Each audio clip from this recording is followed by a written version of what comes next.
Abraham was the father of Isaac.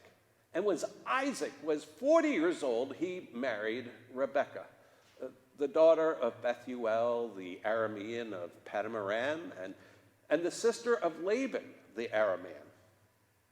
Well, Isaac came to pray to the Lord for Rebekah because, well, she was barren. And the Lord answered his prayer, and Rebekah conceived.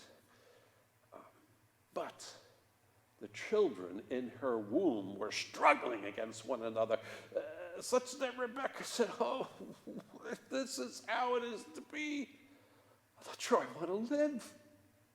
So she went to inquire of the Lord, and the Lord answered her, saying, "There are two nations in your womb. Two peoples born to you will be divided. One will be stronger than the other, but the elder will serve the younger."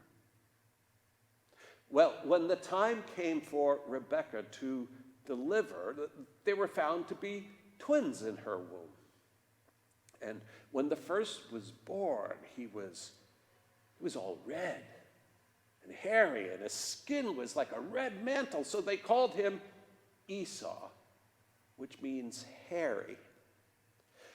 But then his brother was born, holding on to Esau's heel, so they called him Jacob, which means heel holder, or though some say supplanter. Well, Isaac was 60 years old when Rebekah delivered.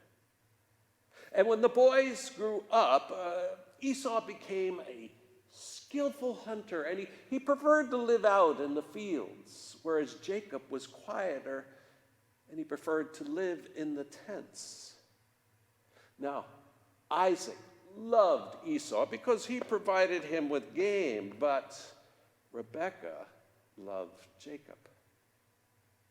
Well, one day, Jacob was making some stew, and Esau came in from hunting. He wasn't successful because he was starving. And he said to Jacob, "I'm starving. Here, give me some of that red stuff." And people began to call him Edom, which means red.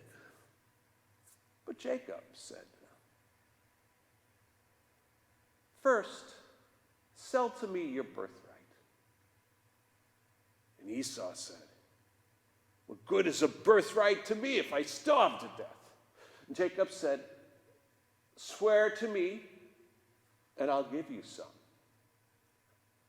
So Esau swore to Jacob and sold him his birthright. So Jacob gave him some bread and the lentil stew, and Esau ate and drank, and then he rose and went on his way. But he detested this birthright.